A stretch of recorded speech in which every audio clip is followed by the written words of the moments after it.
So kailangan ko mag-sacrifice ng dalawang perfume. Kasi over. Hindi nga pala ito papadaanin sa sa security. Liquid to eh. Sorry. Bye-bye. Ito ay inabot ng 5 kilo sa ginawa ko pag-repa kanina dahil over baggage. Wala namang magawa.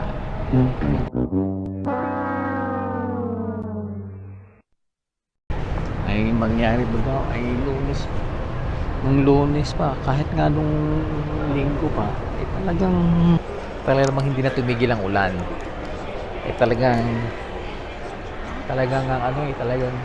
pati yung sakura ay gininaw na, kit-kit na sa lamig. Maghapon lang umulan. Tapos ngayon hindi pa rin nahanhan. Nagkataon naman na flight ko pa rin tumamaya. Anyway, sige. Ayan. At tayo babagahin muna tayo.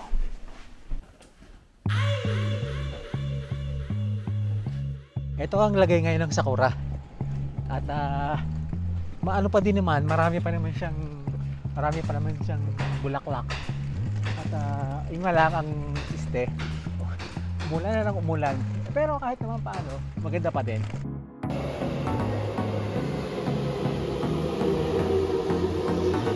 Mula sa Nishi Tokurosawa, ang baba mo na ay Akitsu. Huwag kang bababa sa Tokurosawa dahil maliligaw ka.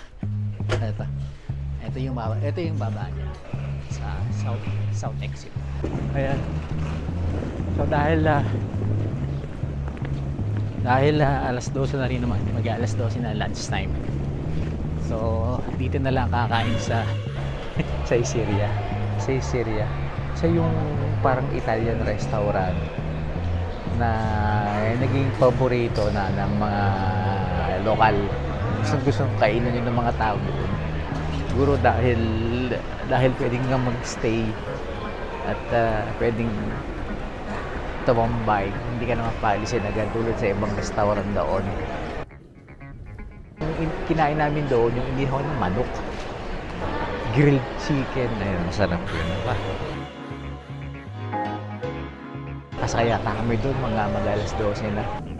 Papuntang Higashi-Machudo, yung Funabashi.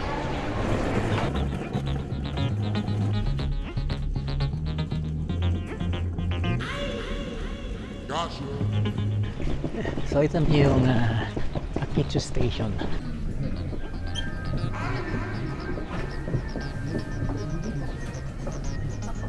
Third station na to. Higashi. Ay, mabisan. Pagtatlong train na to. So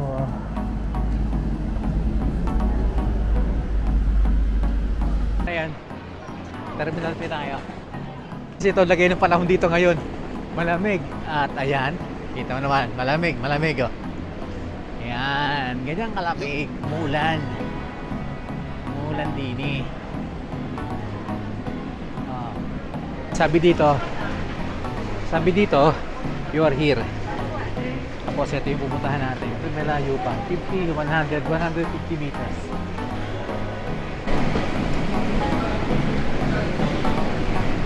Hey, malamig guys. Malamig. Usok eh.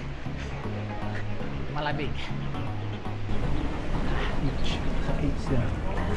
Ito, this one. Ito. Ito biyahe ko. 740. Ito yung mga strap oh. Yung mga strap. Strap lang maganda na. Sana may strap lang. Yun naman, dun naman sa airport. Ano din, parang maulan. Yun. Doon pala ang ulan sa airport. At ang lamig.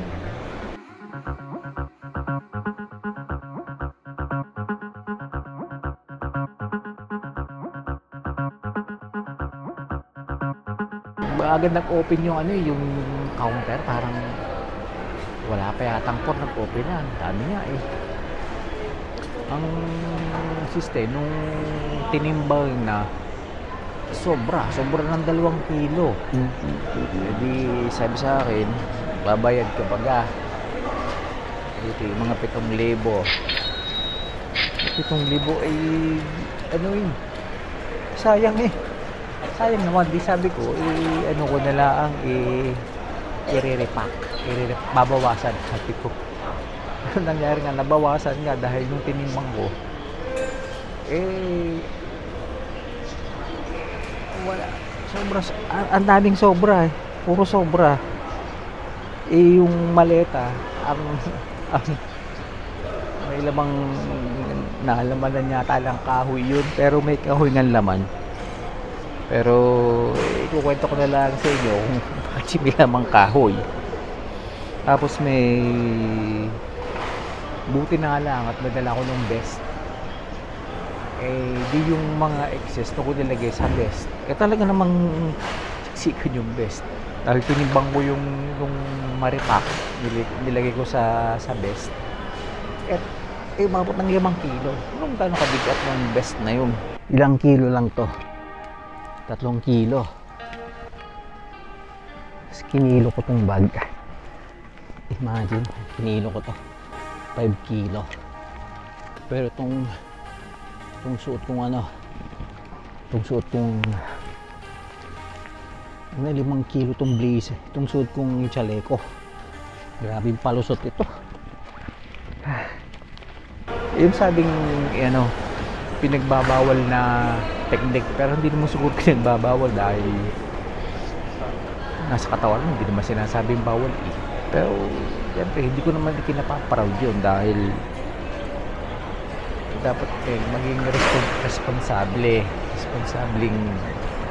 biyahero. Kaya lang paano nga pag dumating yung gayon na hindi magkain, medyo mahigpit sa timbangan ngayon. Grabe.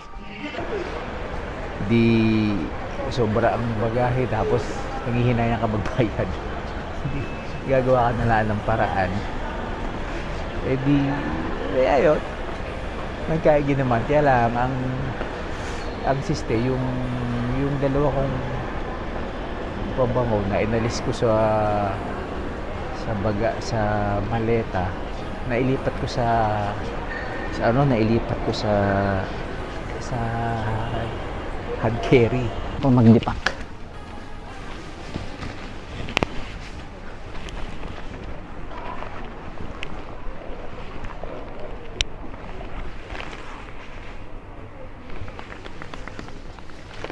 Sana maglipak. Ito, hindi napasama sa check na natin yung mga dapat pa dito.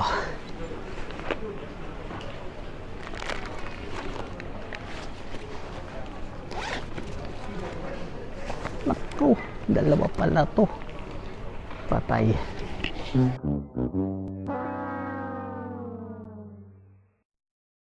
So kailangan ko mag-sacrifice ng 2 perfume kasi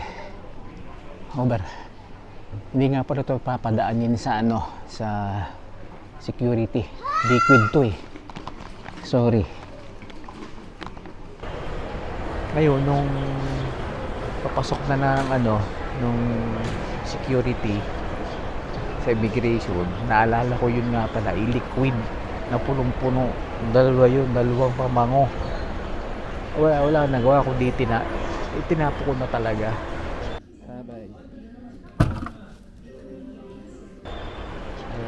Sayang, pero walang magagawa. Walang lesson yun, pero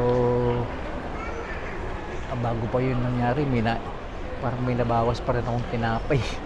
Bigat din pala yung tinapay na yung baget, tawag? Bagel. Mabigat din pala yun. Dahil nung inalis ko yun, talagang may diferensya yung timbang nagkaigi din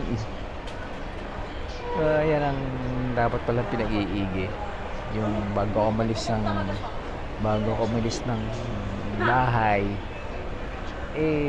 dapat sumobra man 20 20.9. Hindi pwede namang sumobra. Pwede naman pasobrahan eh. 20.9. 20.9. Tapos yung ano mo, gawin mong 7.5. Pwede yun. Wag lang yung obvious. Nag-ano na nga ako dun sa dun kay kuya. Sabi, kuya, parang awa mo na. Sige. Baka may tubig ka pa dyan. Dahil siya may tubig. Ayun may tubig. Ayun nangyari. So, talagang stress. At may akin, pabalik-balik nga ako dun sa pabalik-balik ko dun sa timbangan. Nakakatawa nga eh. Pero may mga may iba ding kasama kami na pabalik-balik din sa timbangan. Siyempre nagpapamenos. Pamenos kahit yung mga puti. Maangal din. Tapos may nakita ko pa yung isa kong dating opisina. Si Renante, Engineer Neng Cortez na dati sa Santa Rosa. Nagkakaway naman ang kaunti. Let's start. Ilang araw ka rito? Isang buwan. Ang bilin sa akin ng ni Jetstar, wag daw akong mamimili. No more shopping now. Dahil sa dami ng aking bagahe.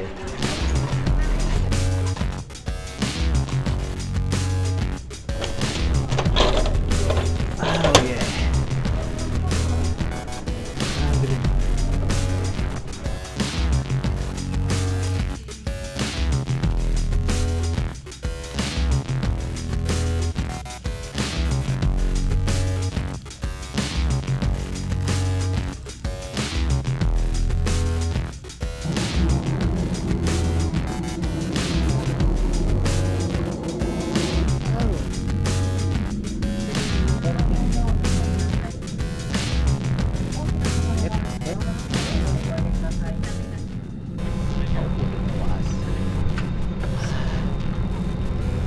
Bigyan naman lagi ang nakatabi ko pa talaga yung mga puti, ang haba ng tuhod. Talaga namang ang hirap makiraan eh. Nandun ako sa bintana, nasa tabi ako ng bintana. Yung couple na Amerikano, haba ng tuhod, wala nang madaanan. Buti na lahat may mga bakanting upuan. At nagsabi sila doon sa crew na doon sila lilipat, tutulog.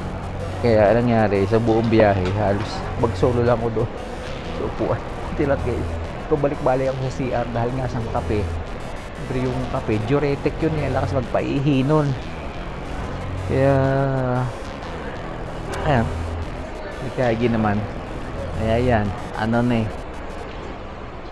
dini dumating naman. Parang dumating din alas 11 to 12. Kaya ito, siguro papas muna ako at talagang makapagpahinga naman. So ayan, isang araw ulit. At ayan sa lahat ng biyahe ko, napaka challenge talaga. Pinaka-challenge ng bagay.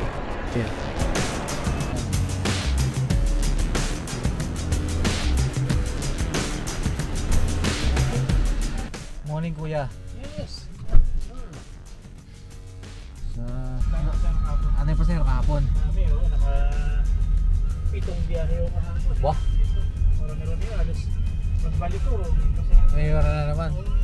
Saka parang maganda yung parang titiwala ng mga tao sa sa airport taxi. Kasi pag sa labas sir, marami talagang ngayon. Marami pa rin ako kontrata sir. Marami. Merong kunyari lang may kausap si telepono pero mga pa-style eh. Oo, iba-iba. Akala mo may iniintay, pero kinakausap ka. Hindi wala kinakausap ka. Kasi Kinukontrata ka? makahuli sila ng airport sir. Ng pulis. Titigilan din eh, pulis. Pinanguhuli rin naman dyan. Airport police. Kaya kunyari talaga, may hintay sila.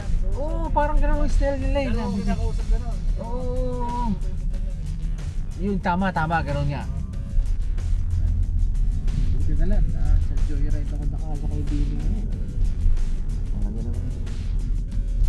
Makasang serbisyo. Tapat.